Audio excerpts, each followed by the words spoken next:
Here we have Lamentation by Sir Plautilla Nelly, completed by Nelly in 1569.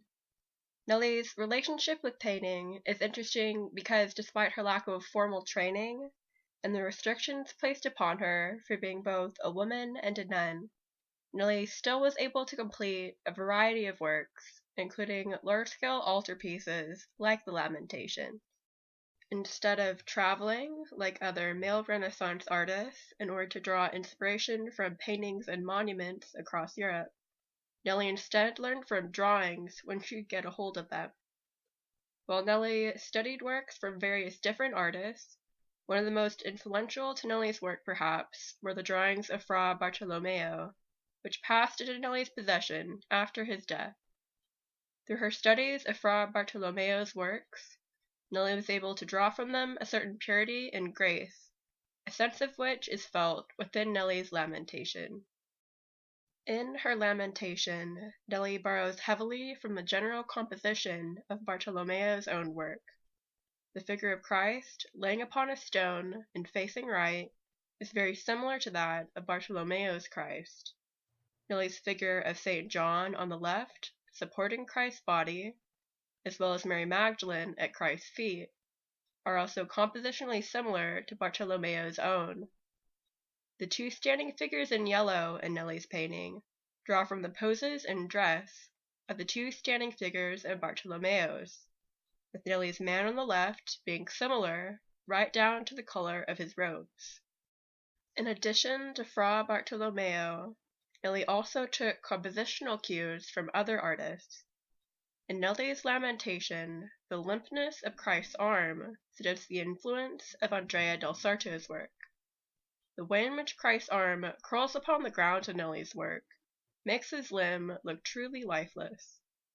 The city in Nelly's background calls back to a similar city shown in Perugino's own Lamentation, and the white of Mary's veil, in combination with her head and profile, suggests further influence from Perugino as well.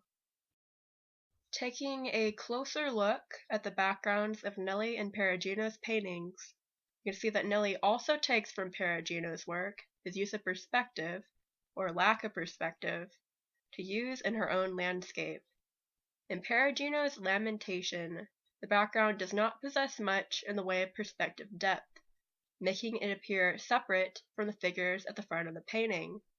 This separation between the background and foreground creates the effect that the figures are on a stage, an effect that Nelly herself seems to have wanted to recreate in her painting. While there have been those who criticize the stiffness of Nelly's figures, it's this very stiffness of pose, as well as the enlargement of figures in the foreground, that add to the theatrical quality of Nelly's Lamentation. We must keep in mind that although Nelly draws from several different artists in her Lamentation, these influences are mainly compositional.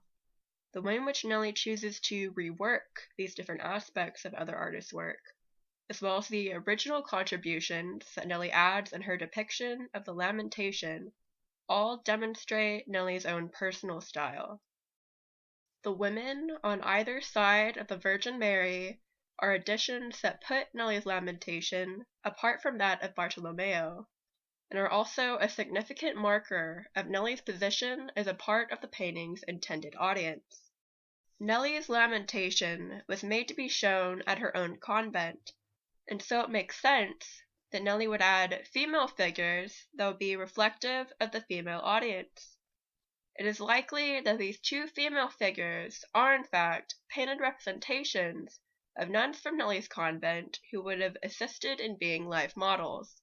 This inclusion of Nelly's sisters further connecting the convent to the holy scene taking place. Nelly's use of female models can be seen in her representations of male figures as well. The generally soft, feminine appearance of figures is something highly characteristic of Nelly's work.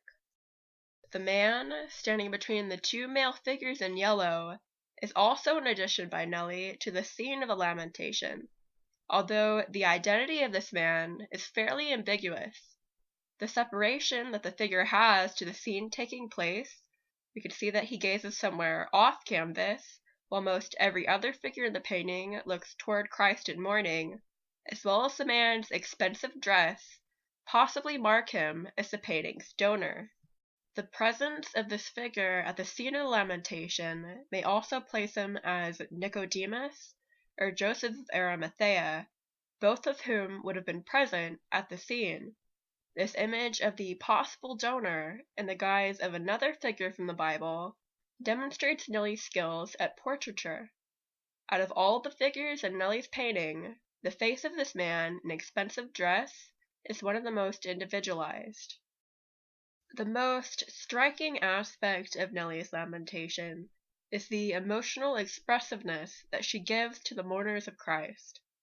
Taking a closer look at the faces of the two pious women, we can see that their eyes and noses are red from the crying that they have done. The viewer's eye is drawn to their faces, which by far are some of the most emotive of the painting. Despite the simplicity of the two women's poses, especially when compared to the bent figure of Mary Magdalene, it is the expressions of these two figures that stand out as representations of the emotional intensity of the lamentation. Nelly's ability to demonstrate considerable expressive power through her figures' faces and theatrical poses, in combination with the borrowed compositional qualities that Nelly pulls from other masters' works, makes Nelly's painting a particularly personal and emotional interpretation of the lamentation.